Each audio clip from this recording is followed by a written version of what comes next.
L'eau, l'élément le plus répandu sur Terre.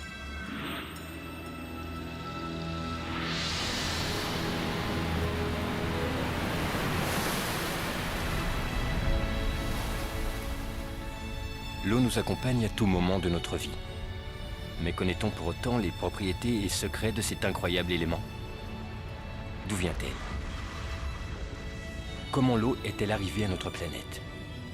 C'est elle qui rend notre planète si unique. Mais c'est peut-être du côté de l'eau elle-même qu'il faut chercher les réponses à ces questions. Il y a autant d'eau sur Terre aujourd'hui qu'au début du monde, lorsque la planète s'est constituée et adopta la forme et la couleur qui nous sont si familières. Il reste aussi la question, en quoi consiste concrètement le pouvoir secret de l'eau?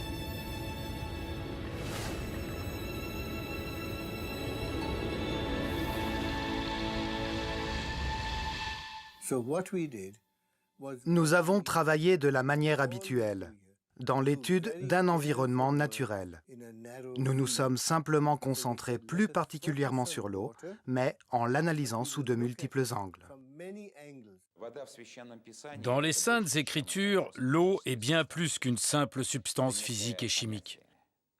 Elle représente un certain concept, un concept lié à une façon particulière de concevoir les origines de la vie. Rien dans le monde n'est plus souple et plus faible que l'eau.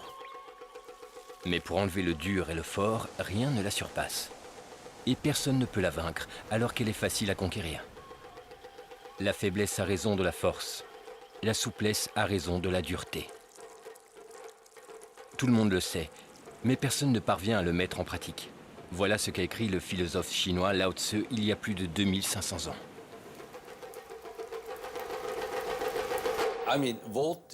L'eau a déjà été étudiée en détail.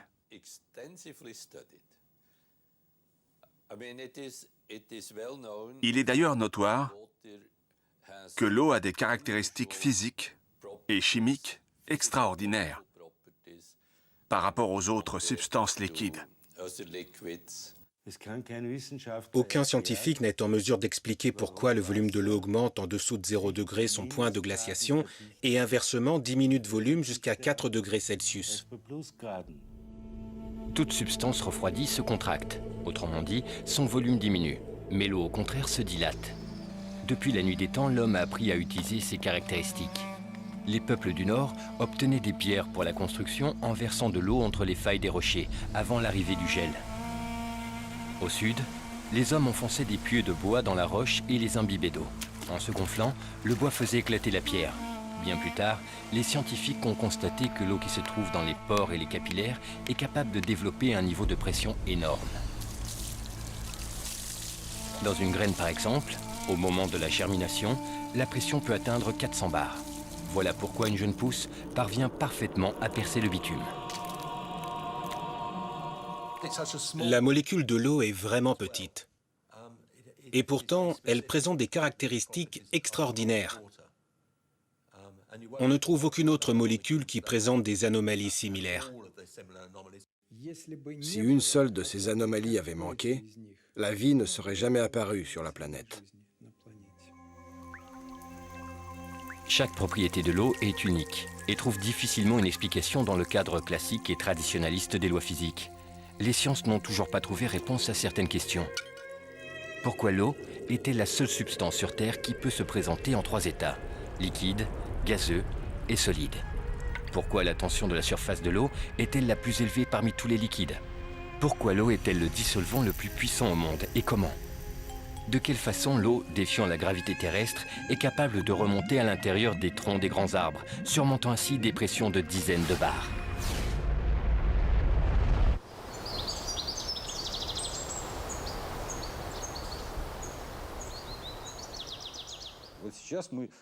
La communauté scientifique a fait un pas géant en admettant qu'elle ne savait pratiquement rien sur l'eau. C'est un progrès important, dans la mesure où cette prise de conscience a fait place à l'envie d'en savoir plus. Asie du Sud-Est, 1956. Dans un laboratoire militaire secret consacré au développement et à la fabrication d'armes de destruction massive, ont travaillé depuis plusieurs années à la création d'une arme bactériologique de nouvelle génération. Lors d'une réunion ultra secrète, les discussions des scientifiques tournaient autour des futures caractéristiques de cette arme. Soudain, la réunion dut être interrompue. Tous les participants furent subitement conduits aux urgences, présentant les symptômes d'une forte intoxication alimentaire. Une enquête fut ouverte, mais aboutit à une impasse. Les scientifiques n'avaient rien consommé en dehors de l'eau qui se trouvait sur la table de réunion. L'eau fut alors analysée, mais aucun élément nocif n'y fut détecté. Sa composition chimique n'était que H2O. Dans le rapport, les médecins déclarèrent donc que la cause de l'intoxication était due à de l'eau ordinaire. 20 ans plus tard, une incroyable hypothèse fut énoncée. Une hypothèse capable d'expliquer les conduites imprévisibles de l'eau. L'eau aurait une mémoire. Les expériences réalisées aux 4 coins du globe ont confirmé que l'eau a la capacité de recevoir et d'enregistrer l'empreinte de toute influence extérieure, mémorisant tout ce qui se passe dans son environnement proche.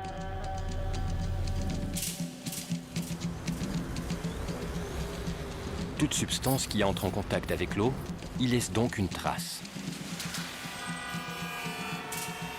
Nos ancêtres ne l'avaient-ils pas deviné quand ils transformaient l'eau ordinaire en eau curative en utilisant des récipients en argent? À ce jour, l'eau structurée ou dynamique est le meilleur antibiotique qui soit, à tel point que l'armée américaine a utilisé cette eau en Irak et en Afghanistan. Il suffit d'une molécule sur 100 millions de molécules d'eau potable pour détruire tous les germes présents dans une plaie. Le président des États-Unis utilise de l'eau structurée pour se désinfecter les mains. Alors, je me suis interrogé, comment est-ce possible? En enregistrant les informations, l'eau acquiert de nouvelles caractéristiques. Pourtant, sa composition chimique reste intacte. Dans un premier temps, on s'est penché sur la composition chimique de l'eau. Mais à la surprise générale, cela n'a abouti à rien. Car la composition chimique importe bien moins que sa structure. Quand on parle de la structure de l'eau, on parle de l'organisation de ses molécules, de la façon dont les molécules de l'eau s'agroupent entre elles. Ces agrégats d'atomes sont appelés clusters, et les scientifiques ont supposé que les clusters agissent en quelque sorte comme les cellules de la mémoire, où l'on enregistre ce qui l'entoure, telle une bande magnétique.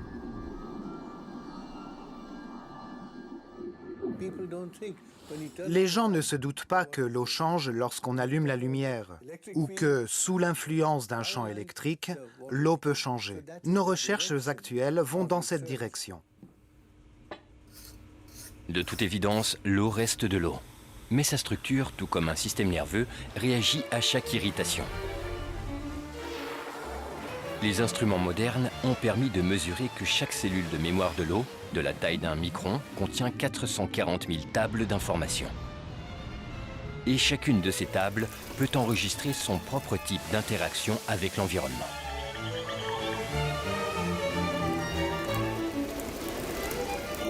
Si on considère un cluster comme un agrégat de molécules spécifiques, alors sa durée de vie est courte.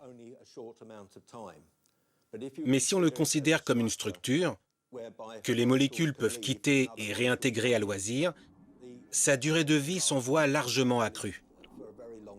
Et c'est justement cette stabilité de la structure du cluster qui a confirmé l'hypothèse de la capacité de l'eau à enregistrer et à stocker des informations.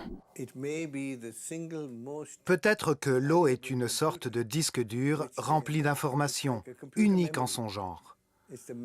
Nous devons connaître son organisation. C'est comme un alphabet. Si je vous présente un nouvel alphabet, vous ne pourriez pas comprendre de mots ni de phrases structurées, parce que vous ne reconnaîtriez même pas ces lettres. Donc la structure moléculaire est l'alphabet de l'eau. Grâce à elle, vous pouvez composer des programmes dans l'eau et vous pouvez les modifier.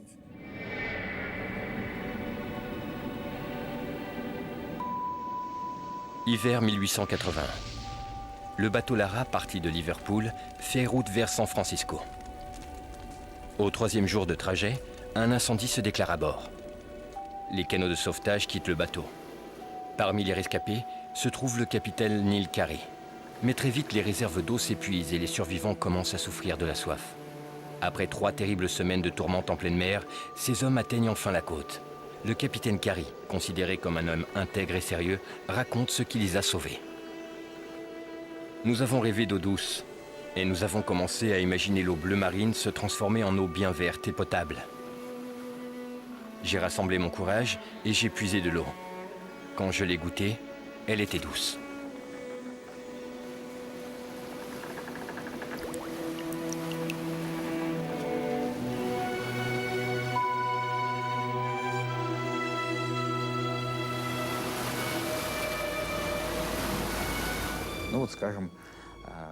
Prenons un exemple célèbre de la Bible. Quand Jésus a transformé l'eau en vin, il ne l'a pas changé. Il n'y a rien ajouté non plus, mais lui a conféré une caractéristique absolument particulière.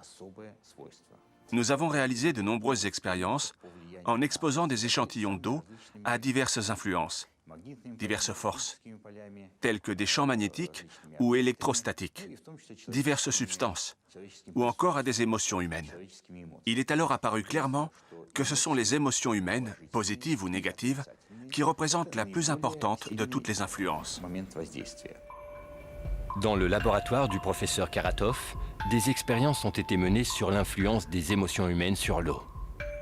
Un groupe de personnes devait projeter vers un récipient d'eau des émotions positives en se concentrant sur l'amour, la tendresse ou l'affection. Ensuite, on a remplacé les récipients et on leur a demandé de se concentrer sur des émotions négatives, telles que la peur, la rancune ou la haine. Après cela, on a analysé l'eau contenue dans les 2 échantillons. Et en effet, l'eau s'est modifiée selon le type d'émotion.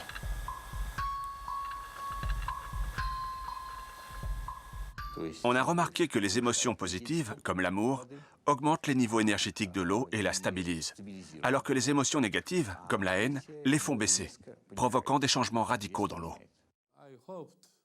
J'espère pouvoir montrer à tout le monde que l'eau a une mémoire.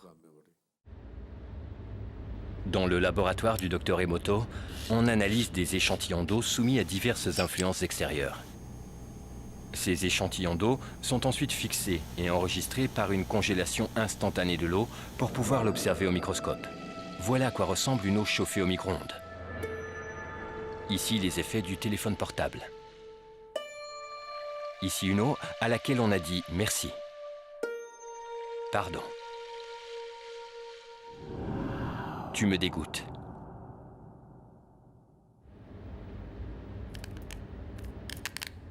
Aujourd'hui, les technologies modernes permettent de structurer l'eau artificiellement. Les germes de soja, dont les graines ont été traitées avec cette eau structurée, révèlent une émission photonique 6 fois plus élevée que des germes traités et arrosés avec de l'eau ordinaire.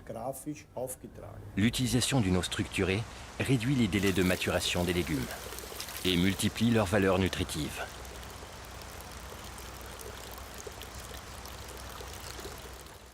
Si on compare les germes traités à l'eau structurée, ils étaient longs, réguliers et forts. En revanche, ceux qui n'étaient pas traités étaient courts, fins et fragiles. On constate que les plantes issues des graines qui ont été traitées sont mûres, tandis que les légumes dont les graines n'ont pas été traitées sont encore verts. Le lien entre cette eau et la croissance des légumes et des fruits est donc établi.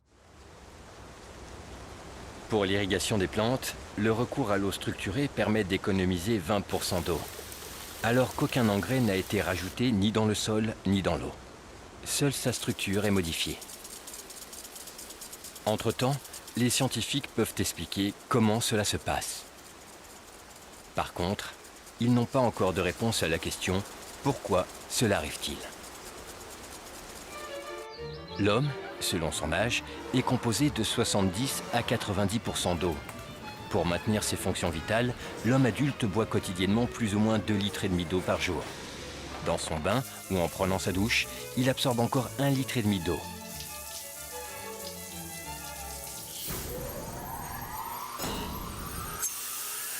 Mais avant d'arriver dans nos logements, l'eau parcourt un trajet aussi long que difficile.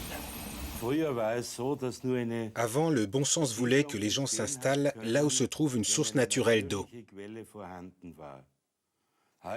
Aujourd'hui, cela n'a plus aucune importance, car l'utilisation de la haute pression permet de transporter l'eau sur des milliers de kilomètres.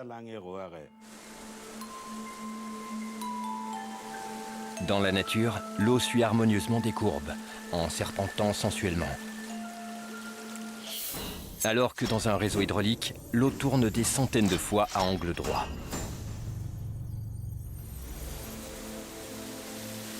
À chaque détour et changement abrupt de direction, la structure naturelle de l'eau se détériore peu à peu. Quand l'eau du robinet arrive chez nous, après avoir traversé tout un réseau hydraulique, elle présente plusieurs cristaux de formes diverses. Mais leurs structures sont toujours déformées. Voilà à quoi cela ressemble. Les cristaux s'assemblent d'une façon chaotique, sans esthétique ni aucune symétrie. L'eau qui stagne dans un système de chauffage central est inanimée et croupie, sans un processus vitalisant. Elle aspire ou absorbe l'énergie des gens, des plantes et des animaux qui y habitent. Elle leur vole cette énergie. On sait que dans la plupart des grandes villes, l'eau courante est stockée dans des circuits fermés. Après des processus agressifs d'épuration chimique et de filtrage puissant, elle revient dans nos maisons en gardant en mémoire les produits chimiques qu'elle a croisés et la violence qu'elle a subie. Mais la pollution la plus terrible est celle des informations que l'eau absorbe en passant par des tuyaux longs de plusieurs kilomètres et des milliers de maisons et d'appartements.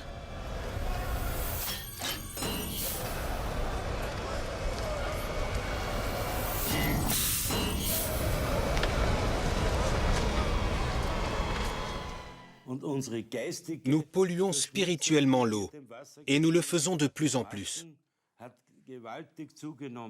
Pourquoi? L'eau s'approprie toute la jalousie, les soucis et le stress qu'elle croise. Nous déversons tout sur l'eau. Elle est presque morte quand elle arrive enfin à nos bouches.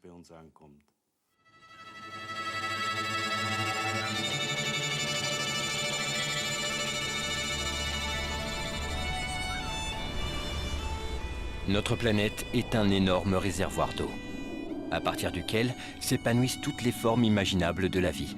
Et chaque organisme vivant est en son noyau également un plus petit réservoir d'eau. Les technologies modernes nous permettent d'explorer le cosmos en profondeur. Et, sur ces lointaines planètes, la première quête de l'homme est toujours celle de l'eau. Il ne peut pas y avoir de vie sur Terre sans eau. Et la grande question est s'il existe une vie comparable sur d'autres planètes, ce qui serait impensable sans la présence d'eau. Maintenant, nous savons que les premiers organismes vivants sont apparus dans l'eau. Bien plus tard, ces organismes se sont adaptés à l'environnement terrestre. Je ne pense pas un instant que ce soit le fruit du hasard. Ce n'est pas par hasard que l'eau est mentionnée dès les premières lignes de la Bible.